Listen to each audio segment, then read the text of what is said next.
I'm scared of some of the things I've seen up there. Okay, I'll step back. See? They asked me to see if we get a day. I said, yes, it does. Yeah. It's not taking 5 years. It's taking, in some cases, like 50 years old. Oh, it's come from you fit me more. I'm good at it. It's not somehow it's not it's under.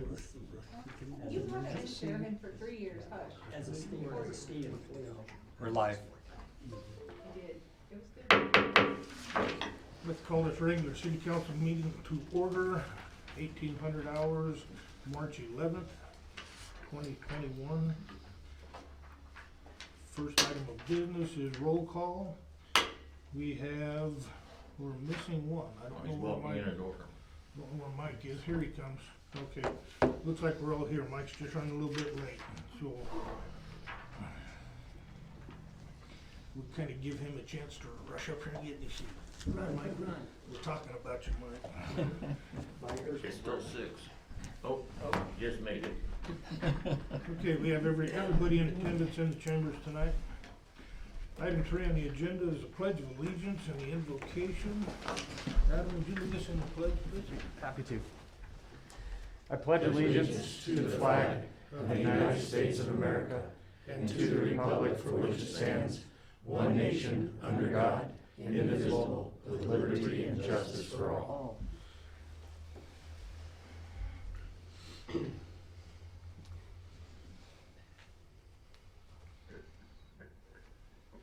Dear Heavenly Father, we come before you this evening, Lord, as we start the city council meeting.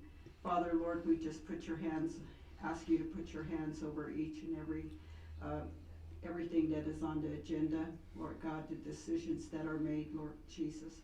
Father, put your hands up on each and every council member here and all that, and their families, Lord God. Father, be with all the law enforcement officers, the military, the frontline workers, Father. Father, continue to be with each and every person, Lord God, those that are sick and those that are well, Lord, be with each and every one, be with all in need, Father, be with our president, our leaders, Lord Jesus, each and every one, that the right decisions that are made for the people, Lord Jesus.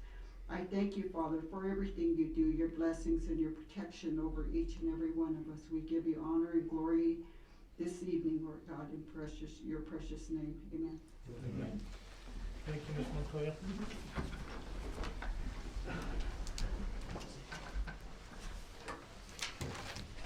Moving on to item 4, consent agenda.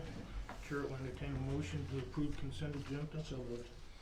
Second. A motion and a second to approve the consent agenda.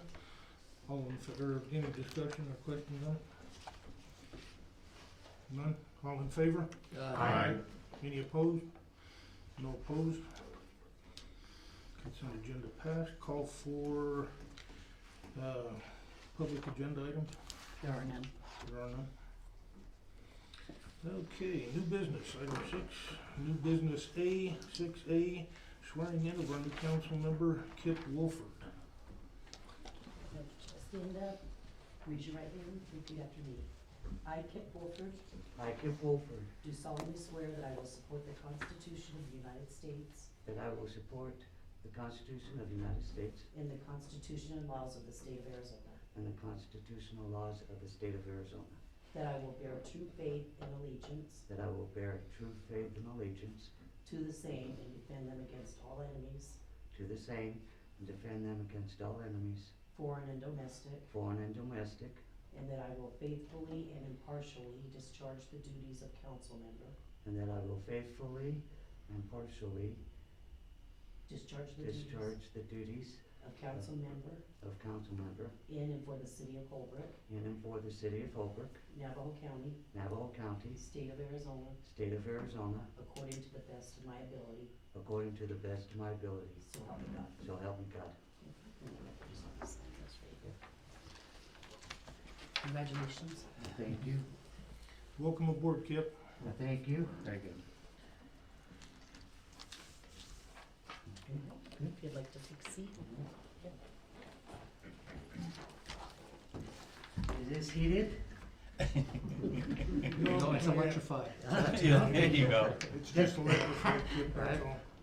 Ladies and gentlemen, I'd like to welcome our new council member, Kip Wolford. Welcome aboard, Kip. Thank you, Mayor. Okay, moving on to new business, item B, Sheriff's Department Annual Recap. Today we have Sheriff David Klaus, Chief Deputy Swanty. Sheriff Klaus, I'll turn the floor over to you at this time. Thank you, Mayor, Vice Mayor, and members of the council, and congratulations, Mr. Wolford. Get forward to working with you. This evening, like I said, I'm David Klaus, the Sheriff of Navajo County, and I'll introduce Brian Swanee. He's the Chief Deputy. He oversees a lot of all the operations within the Sheriff's Office, and MCAT being one of them. And we also have one of our sergeants in MCAT, Kyle Esparza. He's our operations sergeant. Our commander is Wiley Williams. He had shoulder surgery earlier this week, so he's out for a couple weeks, but he's been accompanying us in these meetings. So what we as kind of the MCAT leadership has been going around to all the city councils within the county and giving a brief report on some of our activities from last year. MCAT is an acronym for Major Crimes Apprehension Team. It's a team it's a task force that is made up of all the city police departments, the sheriff's office, and the county attorney's office. And it's to combat major crimes and to be a drug task force to target specific areas of concern, no matter where they may be in the county. You may hear that we hear the term partnerships within government all the time, and it's kind of thrown around loosely. But to me, this is a true partnership that we have with all the city municipalities, and Holbrook's been a long-time partner with that. Unfortunately for Chief Christensen's had some staffing issues where he's trying to keep up with just patrol. We understand patrol always comes first because that is our first line responders and our first responders, and they need to be there. But Chief Christensen has even been a member of the MCAT task force at one time, early 2000s? 99. That was close. And worked as a detective, and then when he was deputy chief with the sheriff's office, he obviously was a commander over that unit for some time as well. We're proud of the work that MCAT has accomplished. We're proud of the work that they have done everywhere in the county, including here in Holbrook. Chief Christensen works closely with us and calls upon them, or vice versa. We offer our services to them. So a brief history on MCAT. MCAT was the first task force in the county was called ILID. It was formed in the mid-'80s. Then in the early 90s, MCAT was formed, and that's when a lot of the agencies were brought in to form this multi-agency task force. You see these throughout the state, and you see several of them in the large metropolitan areas, but it's the first one that we started here, and it's got a great reputation in my opinion, and it's achieved many great success. One of those being a HIDA designation. Another acronym, HIDA, is High Intensity Drug Trafficking Area, and that's where we as a task force are able to secure funding from the federal government, actually from the executive branch, where we are able to pay for our task force, pay for some vehicles, pay for overtime, training, and the intel or the analyst workups that we're able to get through HIDA is amazing access. And so that was in 2009 under Sheriff Clark. He was able to petition back in Washington, D.C., and he got that in the state of Arizona. It had been decades since the county had got that designation, and there hasn't been any since. And so for our small little county to get that took a lot of work, and we have to meet certain standards to continue to get that. So MCAT is comprised of basically 4 funding sources. We got HIDA, we've got an ACJC grant, which is a local state grant that comes from ACJC. It's called Burn Jag, and that's where we get a lot of the grant funding for our task force detectives' salaries. So every participating agency gets $40,000 to apply towards their salary, and then we also put $10,000 aside for overtime, because you know these people are gonna get called out on weekends, holidays, and different, times. And so there's 50,000 that we're able to apply from them. And then we have asset forfeiture that helps with, equipment. And then we have general fund, which the cities that participate obviously have to backfill or meet the part of the grant that's not fulfilled through the ACJC.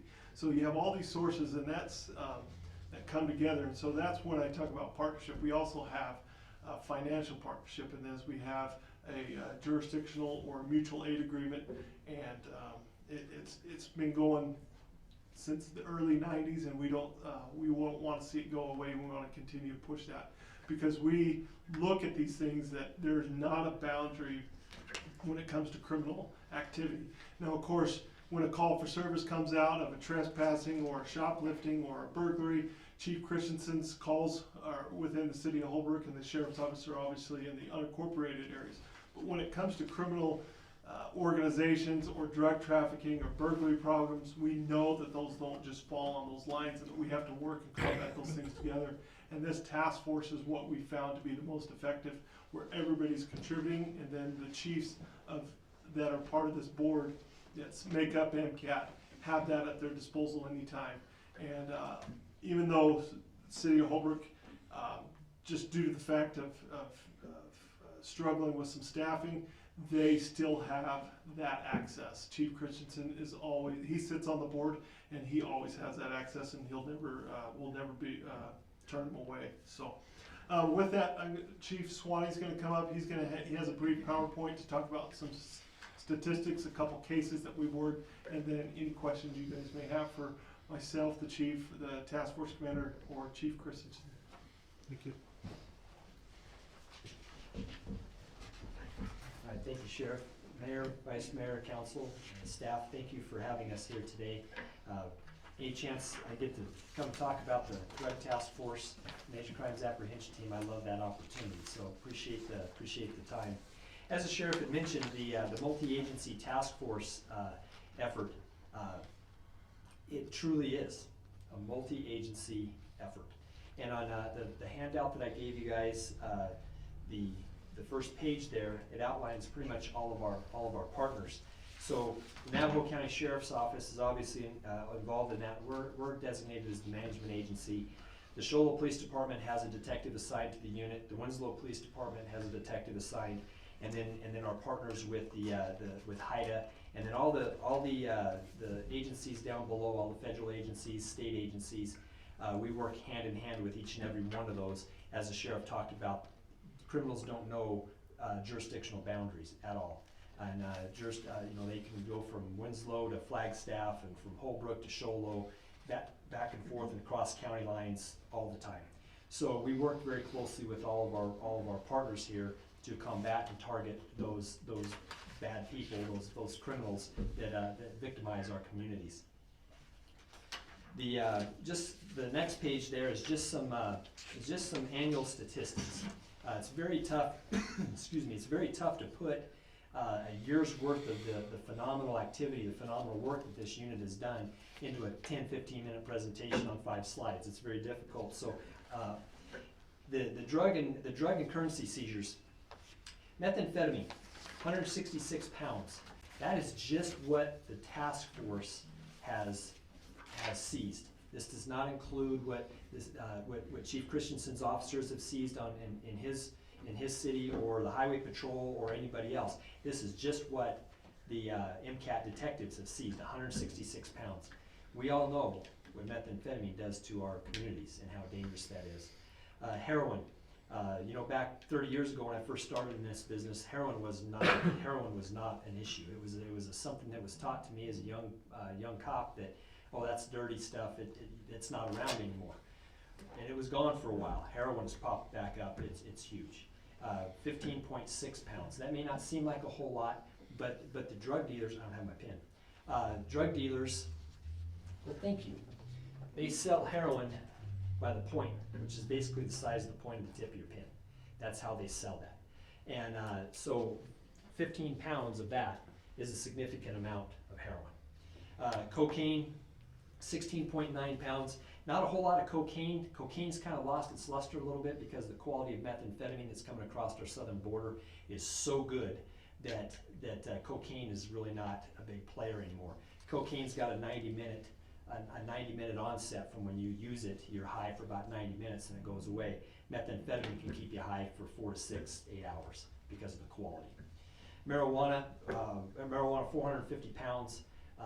People think just because of Prop 207 that the marijuana is legal. Well, it is, with, what is it, 2 ounces? 2 ounces of it is, but they're hauling it across through our county here in the hundreds of pounds. So it's still illegal in that bulk. The key thing I want to point in here, the next one, fentanyl pills. We've all heard of what fentanyl is and the dangers of fentanyl, right? They're cloning fentanyl pills as hydrocodone or other legitimate prescription drugs to kind of try to hide those from or disguise those from law enforcement. They're making these south of the border. They're coming across by the billions of pills into our country. On the street, one fentanyl pill, they'll split that into 4. They'll break it, quarters, and that's what they use. So one pill can get you, 4 doses, or 4 people can get doses from one pill. We seized, the MCAT Drug Task Force has seized 53,000 pills in our county. And some of that's from traffic stops, some of that is from doing long-term investigations into the sales, where they serve search warrants and go into residences or businesses wherever the drug sales is taking place and seize hundreds or thousands there, or they interdict it on a traffic stop as it comes up out of the Phoenix area. 53,000, that is just a phenomenal number. 3 years ago, I was assigned to a narcotics unit in Central Phoenix, and one of my assignments that I had. And we were in the process of trying to purchase 5,000 fentanyl pills. This is in Phoenix, Central Phoenix. 5,000 fentanyl pills, and if we were able to negotiate and broker this deal, that was going to be the largest fentanyl seizure in the state of Arizona at the time. That number has gone crazy since then, because then Phoenix PD got 8,000 the next week. So it's just increasingly gotten larger and larger to where, one of the stops that they made was over 20,000 fentanyl pills. So U.S. currency, a little over $48,000 of U.S. currency seized, where this money was directly, with evidence, tied to the drug sales and drug trafficking from these criminals. So that money was forfeited due to the fact that was money directly tied to drug trafficking and drug sales. Oops. The next page, some additional statistics. These are some proactive enforcement efforts. So before I get started with this, I'll give you just a quick little glimpse of some history. In February of 2020, the sheriff and I were having some lengthy discussions about the mission and the objective and the direction that the Drug Task Force was going. And like any organization, whether it's a grocery store or it's a police store, or a police shop, it doesn't matter. Every now and then you've got to go back and you've got to conduct an audit. You've got to look and see how efficient you're being. Are your methods being appropriate? Are we getting the most out of what we could be doing? So we went back and conducted an audit, retooled, re-examined some of the methods in which we were conducting these investigations. And so between February and right about the first part of July, the Drug Task Force was pretty slowed down. Everybody was kind of on board. We're building a new method, if you will. So there wasn't a whole lot of proactive activity during that period of time, but starting July 1, the gate was opened up and the boys were sent out. And with our new method. And our new method is intelligence-based policing, intelligence-based criminal targeting. And so, like the sheriff talked about with the analytics through HIDA, we were using workups and intelligence that comes from other work groups to start categorizing and seeing where these criminals are at, where they're originating from, where they're destined to, at a large scale and in a small local scale. So then the Sergeant Esparza and his team go out and start attacking that.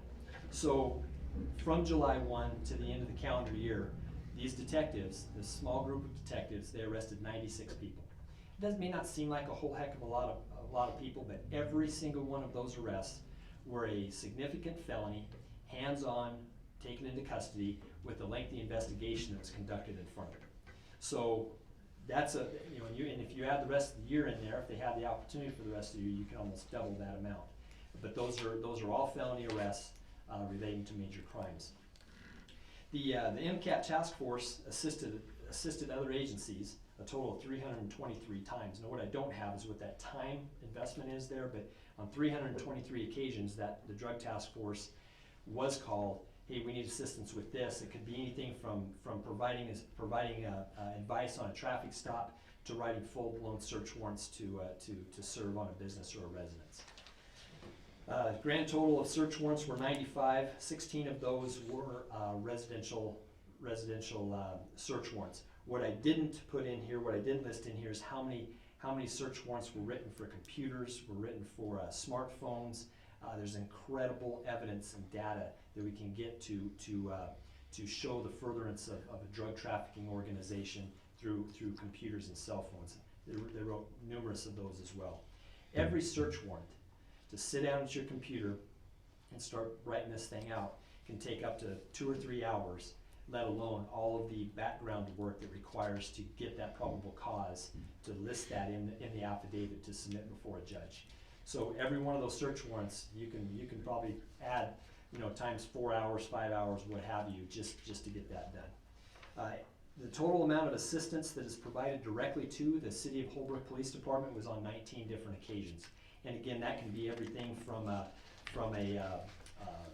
assistance on a traffic stop to a canine sniff, to just an officer coming and talking to one of the drug guys, hey, can you help me write this search warrant, or give me some advice. It could have been any one of those items. The next page here, the last page, is just a couple of significant activity briefs that have occurred here in the north part of the county. Excuse me. The Operation Clean Communities. About a year ago in March, the chief of police at the city of Winslow was experiencing an incredible surge of opioid overdoses. I mean, the city of Winslow was getting hit hard, and so the chief over there at the time, it was Dan Brown. He pulls a task force together and goes, what are we gonna do? We got to do something. So we assisted. He was kind of ringleader on it. We assisted him, brought in a whole bunch of other work groups to include the DEA, ATF, the U.S. Marshal's Office, our partners at Department of Corrections, the MCAT team, and his patrol officers over there. And we put together a plan and started identifying who are the possible users, who are the possible dealers, who do we know is a seller, who do we know is a user, and started putting all this stuff together on an intelligence-based operation. And it was kicked off, and this thing immediately was just running. It was going very well. Fine oiled machine, got patrol guys making traffic stops, detectives are conducting interviews and what have you. It's phenomenal to sit back and watch that. That operation resulted in 26 arrests for drug trafficking, sales, and possession. The problem is, what happened about mid-March last year? COVID popped its head up, and we were trying to stay running with that. It just got to the point where the agency heads here, we had to sit back and say, all right, is the risk worth it? We're having people in the car with the detectives, you know, conducting interviews, and they're coughing and snorting, and like, all right, we got to stop. So we shut the operation down. It ran from March 26th to 28th, and resulted in 26 major felony arrests. So we're looking to, you know, once this COVID, as soon as, you know, Janelle shuts COVID down here, we're gonna get back started with that operation over in Winslow. And certainly, as close proximity as Holbrook is to Winslow, there's a lot of traffic back and forth. So when that gets attacked, that's definitely going to have an impact here in the city of Holbrook. Another one. They had the city of Winslow had a very high risk drug trafficker. When I say high risk, he was violent. Always liked to fight with the cops. He committed a lot of people crimes and what have you there in the city of Winslow. MCAT detectives got tied in with him and started working a case. Ultimately, he was arrested after serving a search warrant at his house for the sale and distribution of dangerous drugs. The search warrant revealed over a pound of methamphetamine was found in his house, that he was selling methamphetamine. About $6,500 in U.S. currency, which was directly tied to that, to the drug trafficking, drug sales. In addition to that, the residence was also tied directly to the sales, and the home and the money are currently in the asset forfeiture process through the Navajo County Attorney's Office. And that's where we have the biggest impact on these criminals, is not throwing them in jail. That doesn't have that big of an impact. The end result of drug sales is money. It's money and property. That's the whole goal. That's the whole reason every one of us go to work. That's their job, is to create victims and victimize our communities. And by going in and taking away their proceeds, that's what shuts them down. You take their drugs away, they're gonna find drugs tomorrow. You take their money away, they can't get the drugs anymore. So it's a big giant circle, but ultimately that was a great operation there, actually operated and run by Sergeant Sparza behind me. Here in January, I just threw this one on here because this was just relatively recent, is one of our deputies responded to a call of some juveniles that were having a little get-together party just outside the city limits of Holbrook, and the party gets a little out of hand, and some shots are being fired, and some people were assaulted at this party. So our deputy responds out there, and of course everybody takes off, but he starts doing some follow-up, and come to find out, was able to identify one of the suspects that was shooting off the gun in a very reckless manner, assaulting other folks. And I was able to identify who that person was. Some further investigation revealed that juvenile was not allowed to have a weapon due to his criminal history, and a family member that he lived with was also a hardened criminal and was a prohibited possessor of any firearm. The search warrant was served at that residence, where the weapon was seized, along with, guess what, drugs was there as well. So that was done right in downtown Holbrook. So that concludes what I have here. I do want to say one further thing is these task force detectives that come from the sheriff's office and come from the agencies that put a detective on there. These guys are cut from a little bit different cloth than most people. They know right coming in from the get-go, this is not Monday through Thursday, 6 to 4 in the afternoon, and you get to watch Sunday football and you can go picnicking with your family. These guys are dialed in 24/7, phone call away, and they're up and running. This over the last, what was the last holiday? Veterans Day? What's the last holiday we just had? President's Day. They worked clear through President's Day. Oh yeah, Veterans Day is later in the year, it's August. So, but my point is, 24 hours a day, 7 days a week, these guys are rolling, and they always have a smile on their face, and they're ready to go. They truly believe in the task force operation. They truly believe in the service that they provide to the citizens of our county and the visitors. And I don't get a chance to praise them very often because they're always working, but I just wanted to publicly applaud them for their hard work and hard effort. But that's all I have at this point in time. I'd be more than happy to answer any questions that you may have, myself or the sheriff or the chief or Sergeant Sparza. Be more than happy to answer any questions that you guys may have. We'll start over here, Councilman Wolford, do you have any questions of him? I do not. Councilman Marsh? You kind of hit on this anecdotally. Do you know what the percent increase is from last year of fentanyl pill seizures? I don't know a precise number, but it's big. I can tell you that, it's a lot. Kyle, do you remember off the top of your head maybe how many we seized last year? No, I thought you covered the numbers seized for last year for 2020. For 2020. I think we're just this far into the year from, I want to say almost January till now, we're probably close to double that number. Yeah, we're just almost 4 months into it. Thanks. Anything else? No, thank you. Vice Mayor Payne? I have nothing, thank you. Okay, thank you. Councilman Dixon? I just want to thank you and our local law enforcement and all law enforcement throughout the state. You guys are invaluable. Thank you very much for your support. Thank you. Councilman Nielsen. Yes, thank you for your excellent efforts to keep our community safe and being willing to work the hours that you do and the days that you do. Thank you so much. Thank you, thank you. Councilman Kestra. Thank you guys for your service. I've been at the county where I work in the auto shop and spotted some stuff that somebody else hadn't found right away. And it's amazing. And, you know, people are driving up the road, they don't do the speed limit. I don't know why they're so stupid. Criminals are not you smart. you get anybody stopped with drugs driving slow? No, they're always doing something dumb. Yeah, yeah, Shows you how smart they are. right, right. Thank you for your services. Thank you, sir. I'd as well like to thank you guys, especially Chief Christensen and the sheriff. Thank you, for the assistance that the sheriff's office lends to the Holbrook Police Department. I know a couple of years ago we really had some staffing shortages and stuff like that, and you guys really stepped up and helped us out. Really appreciate it. But I mean, your guys' service is invaluable.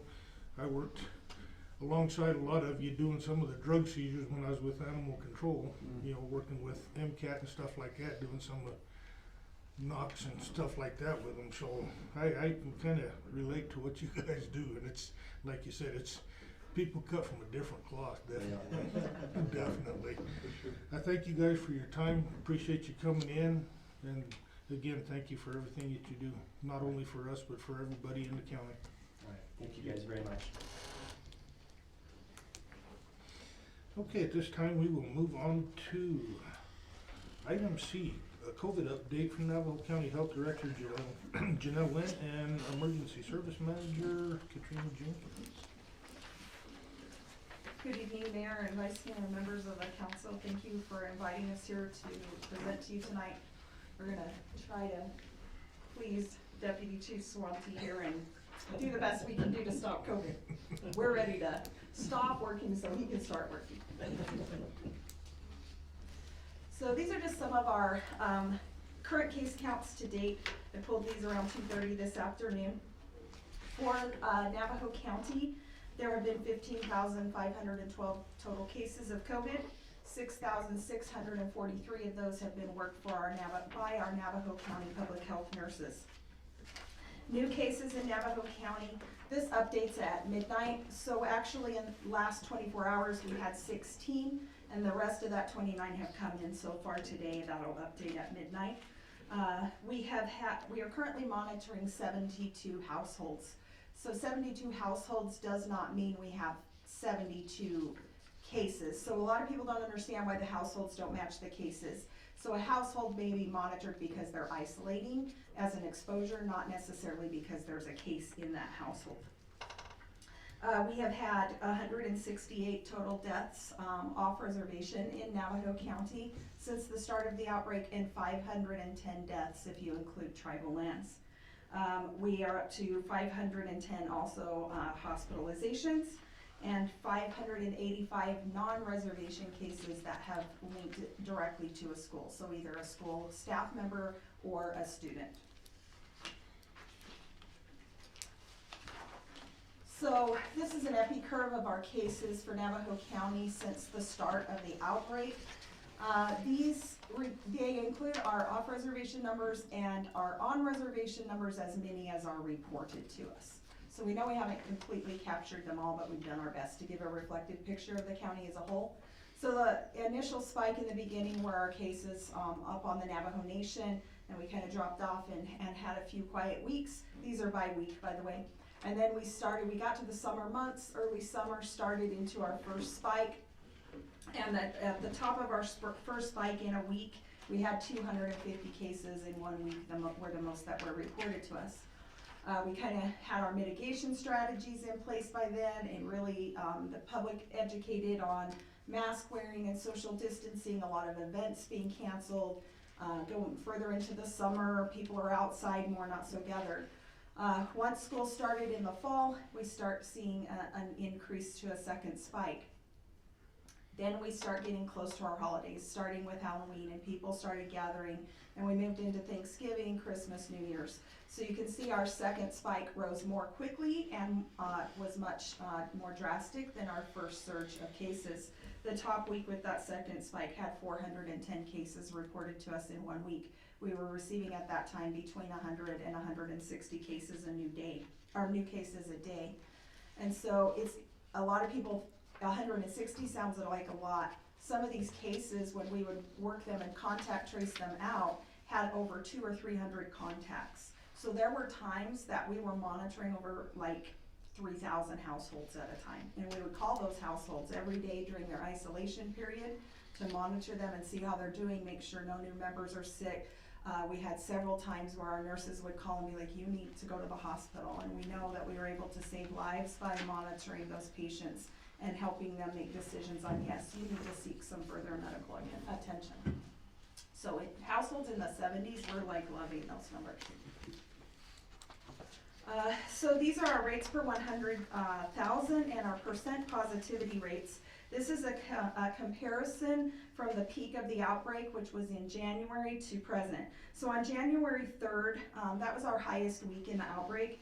Our rate per 100,000 was 840 cases per 100,000 of the population, which was substantial spread, and 22.6% positivity rate, which also is substantial spread. So your positivity rate is your total number of individuals that are being tested, and then you figure the percent of those overall tests that were positive. So your positivity rate can be a little deceiving, because if I have 2 people that get tested and one's positive there, I have a 50% positivity rate. So you've got to really be subjective with that data set. The rate per 100,000 gives you a better picture of what's going on. So March 17th was the last time we did a data analysis update, and we were down to 26 per 100,000. So that gives you an idea over the last right at almost 2 months, what a drastic decrease we've had in the presence of disease circulating in the community, and our positivity rate is down to 5.4%. So there's been some talk recently of variant strains. A variant strain, some people are kind of confused what that is. It can also be referred to as a mutation, just a different strain of the virus. So it's the original COVID virus that has mutated in some ways. Right now there are 3 variant strains across the world that have been identified. One that's come out of South Africa, one out of Brazil, and one out of the United Kingdom. So far, the South African strain, 108 cases have been identified in the United States across 23 states, none in Arizona thus far. The Brazilian strain has had 17 newly identified cases in the U.S. across 10 states, and the UK strain is 35 in Arizona. It's the only strain that's been identified just be circulating in Arizona at this time. It has 3,701 cases in the U.S. and is in all 50 states. So far, the 2 of the vaccines on the market, the Pfizer vaccine and the Moderna vaccine, are still continuing to show efficacy against all 3 of these strains. So that's good news to us. Strains can do weird things. They can set in your body and mutate to a weaker strain and kind of mutate themselves out. They can enter the body, sit there, and just kind of cook for a while and mutate into stronger strains. So they can sometimes just mutate themselves out, sometimes become a real concern. So we're watching these very closely. So far, all 3 of these strains have been mutating to a stronger form of the virus. So we've had a lot of questions. This week, the Johnson & Johnson or Janssen vaccine came into play in the United States and in Arizona. And so there's been a lot of talk about efficacy rates of different vaccine preparations and some confusion there. So we just wanted to focus on that a little bit. The Moderna vaccine is an mRNA vaccine, and overall efficacy is 90 to 95%. It is showing 100% efficacy against severe disease, which is you're sick enough to be hospitalized, and 100% efficacy against death. That's phenomenal efficacy rates for a vaccine of any kind. It's almost unheard of. In the vaccine world, a vaccine with a 50 to 60% efficacy rate is considered a really good vaccine. So this is like very exciting in the world of vaccines. The Janssen vaccine is the Johnson & Johnson product. Moderna is a 2-dose series. Johnson & Johnson is a 1-dose series. Overall efficacy is 66 to 74%. So if you compare that to what I just said, that's still a really effective vaccine. 93% against severe disease and hospitalization, and 100% effective against death.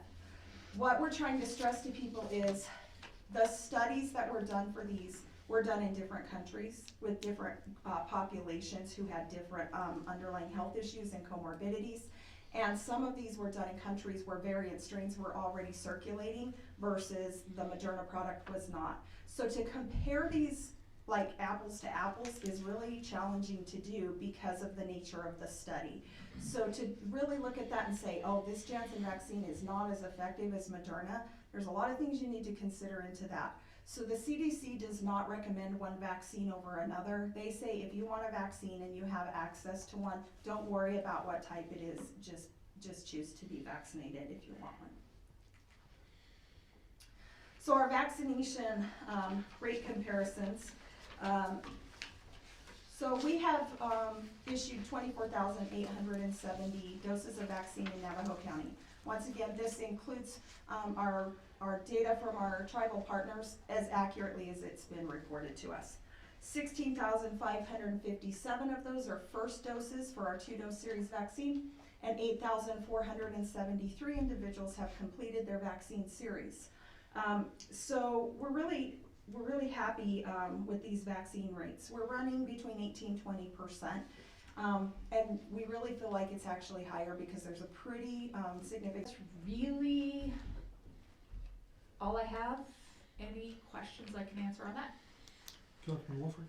Yeah, so hopefully when this Johnson & Johnson gets out, how are you gonna get that information out to the communities that, hey, line up? Right, we're luckily the community's been coming to us begging. So we have a robust social media accounts. We have partnered with our newspapers, radio stations to start. You should start hearing some ads on our local radio stations to encourage, go where to find information on getting those shots. As Janelle said, if you can get a shot now, whether it's Moderna, Johnson & Johnson, or Pfizer, go get it. Side note, personal contact information, I just had my first dose last Thursday. I held off only for one reason, and that's because I was gonna donate plasma, but we had an extra dose that day for one reason, like sometimes people don't show up for their scheduled appointment or something, and so they had an extra dose, and in order not to waste our doses, I took the shot. Our health team and our vaccine providers, like our health department nurses, have done such an amazing job. We're at 104% usage for our vaccine, meaning we're getting almost every single extra dose we can out of the vials, and little to almost zero wastage. So major props to those guys. Cool, yeah, thank you. My pleasure. Councilman Marsh? I don't have any questions. Thank you. Vice Mayor Payne? Me, you can't, thank you. Councilman Dixon? Yes, you mentioned, between the two of you, you mentioned the Moderna, Johnson & Johnson, and the Pfizer vaccines. Which of these are approved by the FDA? All of them. We have emergency use authorizations in this country for all 3 of those vaccines. But only under emergency use, correct? Correct. So under Correct. emergency Yeah. use, Okay. under emergency use, if there's an adverse effect and somebody is injured or something worse, what ramifications do the drug companies have against them? In other words, what legal remedies do citizens have against the drug companies under the That would be up to an attorney, and I'm not an attorney, so I don't have that answer. I'm sorry. Okay. After the EUA is over with, then what happens to these vaccines? That is a The vaccine distribution. question, and I'm gonna have to defer to Janelle. I'm the operations boots on the ground girl. I'm sorry. So they continue to study these vaccines throughout the emergency use process. So before a product can go before the FDA for emergency use, It still has to be studied for a certain amount of time. There has to be a certain amount of safety data and efficacy data before they can even apply to be heard by the FDA. Also, there's another group called ASIP, and it is a private group composed of scientists, doctors, public health professionals, college professors, and they review the product as well. And if ASIP does not move the recommendation forward to the FDA, they won't hear it either. So AstraZeneca, you may have heard, it hasn't been able to pass ASIP yet, so FDA's like, you gotta pass this before we're even gonna hear that. And part of that is because, is their safety or efficacy data not good enough, up to par? Is there not enough of it? There's different things. Is it too difficult to ensure the quality based on the storage, things like that? So they can, there is still a lot of considerations before an emergency use authorization is permitted. And then it continues to be studied. So the original study groups continue to be followed, as well as those of us who are vaccinated. So when I was vaccinated, I downloaded an app to my phone, and they checked on me for quite some time every day. Have you had any side effects? Are you having any fever? You know, anything like that. Have you gotten pregnant since you've gotten vaccinated? Things like that. Then it went to every week. Then once I got my second dose, back to every day for about a week, and now they're still following me every week. It's optional if I want to participate. I choose to do that, and so they continue to collect data and manage this, and it also gives them the ability that if anyone has an adverse event or reaction, then that gets reported to the CDC, and they investigate those incidents themselves and say, was this linked to the vaccine? Was this just, you know, a fluke, a coincidence? And they really dial down it case by case so that they can collect that. If at any point in time in that process they decide that the benefit is not worth the risk, they can pull that emergency use authorization and pull that product off the market. Okay, thank you for that Uh-huh. long answer. I'm looking at a fact sheet for recipients and caregivers. It's titled, that's part of the title, and also Emergency Use Authorization EUA of Moderna COVID-19 vaccine to prevent coronavirus disease 2019 COVID-19 in individuals 18 years of age and older. And this is downloaded from the CDC's website. And it says the Moderna COVID-19 vaccine is a vaccine that may prevent you from getting COVID-19. The line just under that says there is no U.S. Food and Drug Administration approved vaccine to prevent COVID-19. So is the approval actually from the CDC on the emergency use? It's the FDA. Okay. But it's an emergency use authorization. So it's Okay. the use, not the same approval class that's given to Okay. other drugs and medications. Okay. It also says the Moderna COVID-19 vaccine may not protect everyone. Because no vaccine is 100% effective. Okay. And it goes on, it's only a 5-page report, but I also, are you familiar with the vaccine adverse event reporting system? Yes, the Is that VAERS what you guys system. report to? So we, as a provider, if you are the one, your office administered the vaccine, and the report, either the patient calls you, has an event in your office, something like that, we are required by law to report that through VAERS. That's the system you mentioned. But the vSafe app that you download to your phone, that information, if you mark yes, I've had this or this, then they report that to VAERS, and that is at the CDC. That's a program within the CDC, and then they call and do the investigation and look much further into that case by case. Okay. Do you have any, on the Navajo County website, are there any links for VAERS or anything on CDC? Because I couldn't find it. Do you On know our where dashboard. on the dashboard? Well, that's for the vSafe app. Oh, yeah, sorry. So VAERS is a system that providers are supposed to report in and healthcare professionals. So that's Right. probably not gonna be something the general public finds. But the vSafe app, that's how the general public can report that information. Okay. I'm just thinking that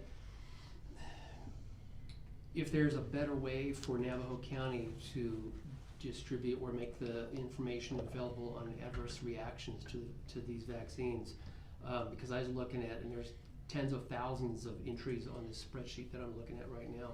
And it kind of scares me on some of the adverse reactions that appear to be linked to some of these vaccines. We've had And no I'm just- anaphylactic reactions in Navajo County. Okay, I'm sorry, what was it? Anaphylactic, so that's an allergic reaction.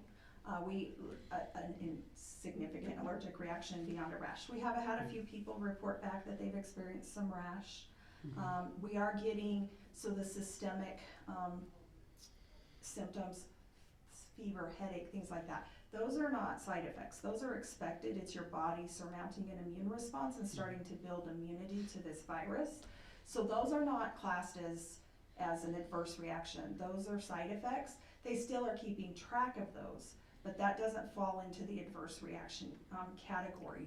So we get reports back periodically through our state health department on what adverse reactions we're seeing in our community. We also have a call with all of our providers, and all of our providers in Navajo County are participating in that call where we have any of you had adverse reactions this week? What are you seeing?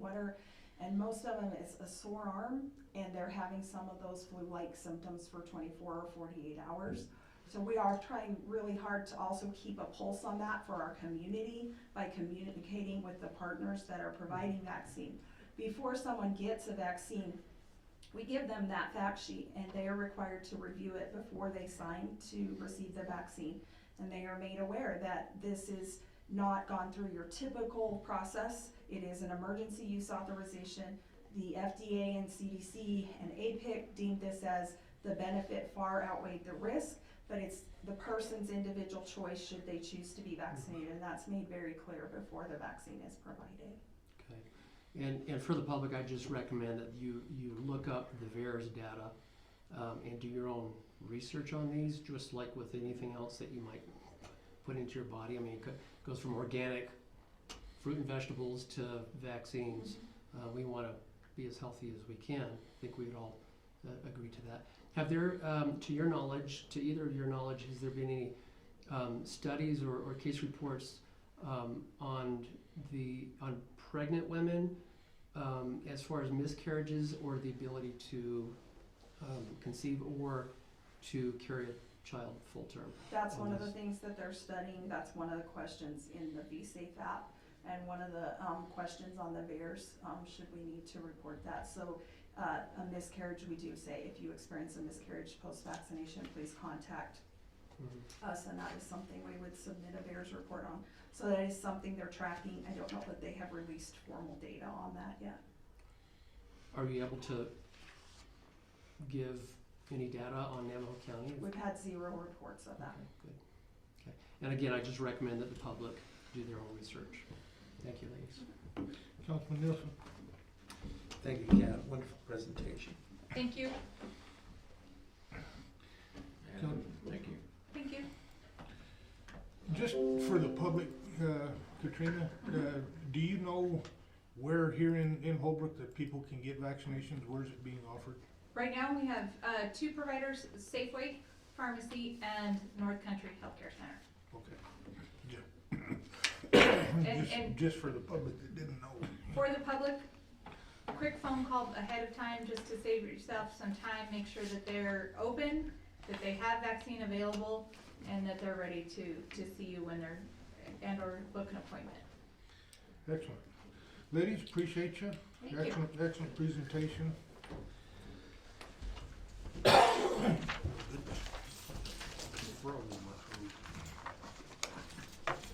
Okay, we'll move on to item 7.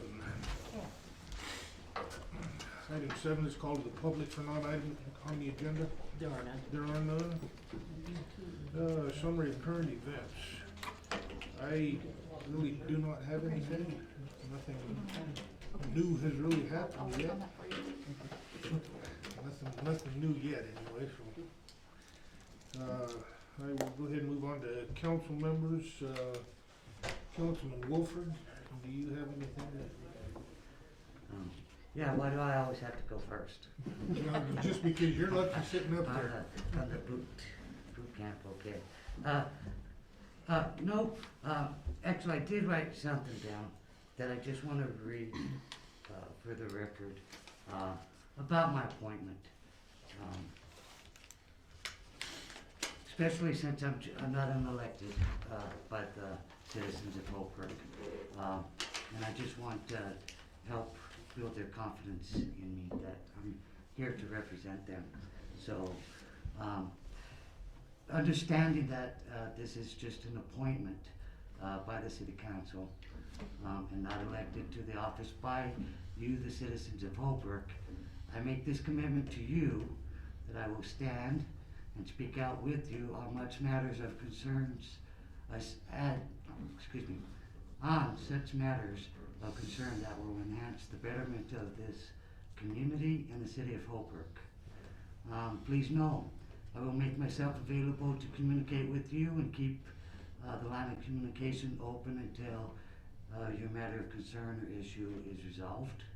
I promise to always be transparent and forthcoming with you. I will not always have the answers that you want to hear, or the answers period, but I promise I will do my best get you the right answer or get you in the direction to find that right answer. Promise not to misguide you and be as factual. I know as a government employee for more than half of my life, don't try and kid somebody with faults or answers, because it does come back and bite you. So I promise I will be very transparent and resolve any issues or concerns the citizens of Holbrook have that bring to my attention. And with that, I thank you and I look forward to serving the city of Holbrook, working with the council, mayor, vice mayor, all the councilmen. I appreciate your support. Thank you. Councilman Martin. I just want to say welcome, Mr. Wolford. Looking forward to working with you. Councilman Dixon.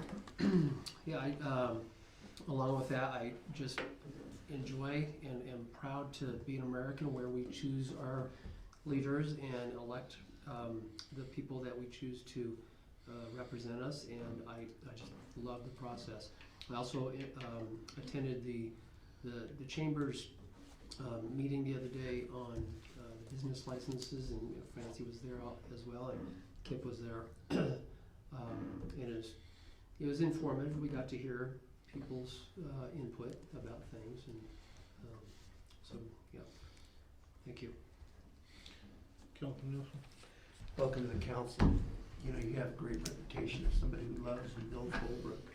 And I personally look forward to working with you and appreciate what you've done in the community in the past. Also, the Chinese buffet has just opened up, and just a note to them, it's being served cafeteria style. It's very reasonable, and I encourage people to support that new business. Thank you, Councilman Kester. Welcome aboard. Thank you. Although you're saying you didn't get elected, you did get elected because we represent the peoples, and two-thirds of this, or two-thirds of our electors here voted you in, so you are elected by you. Thank you. Vice Mayor Payne. I just have a couple of 3 things. Of course, I welcome Kip. I've been privileged to work with him on other projects, and I think he'll be a good addition to the council. I think he is a good addition. Second, I want to offer my condolences to the family of Carol Baker. She served in the military for 20-some years, and then hadn't had enough, I guess. She came to Holbrook and was a special ed teacher for many years. And she had a real gift for working with those kids, and she will be missed. So my condolences to the Corey Baker Pogue families and Blosser. And the meeting that Tim mentioned, at least Kip and Tim had businesses, so they had a good excuse to go. I went, and They were very gracious, I learned a whole bunch, and I look forward, they seem willing to work with us, and I look forward to working with them on this and many other things, so that would be a real good place to start. And that's it, Mayor, thank you. Thank you. City manager. Yeah, you may have seen the fire department out working on this past Sunday on 8th Avenue. They were performing their annual host test. They complete a variety of activities like this annually to ensure that we are prepared should fires break out. Thank you, fire department volunteers. I want to thank staff also. You might notice they installed new carpeting here, did a very good job. Well done, thank you. We completed a Holbrook City Code update. The code has been reformatted and organized. There's still a little bit more additional research that needs to be done, and we have some ordinances that are coming up, so hold off on getting that all done until we pass a few more ordinances. But we should get that done soon, and then I'll put that back online. We are working diligently on our CDBG paperwork for Sun Valley Water Project, quite a bit of paperwork. CDBG is always a lot of work, but it's worth it. The residents rather, over in Sun Valley will have a more reliable water supply system. And finally, although the governor issued a new executive order, we are not able to open the city gym due to the governor's policies that are still in place. As the gym is unsupervised, we're unable to intensify cleaning, disinfectant, and ventilation, unable to monitor for sickness, unable to ensure physical distancing, or encourage reservation or appointment. So we will not be able to open up the gym again because it's unsupervised. You know, some of the big professional gyms, they're able to do all these things. Unsupervised gym, we're just not able to do that. So until the governor lifts these policies, and of course you've heard COVID's still going on, it's still a concern. Once he does that, as soon as he does that, we'll be ready to open up. We're finishing up some more remodel over there, taking advantage of the time that the gym is down. Most recently, new doors have been put on the side of the gym here. The old doors were in very bad shape. High loss of cool air in the summer, warm air in the winter.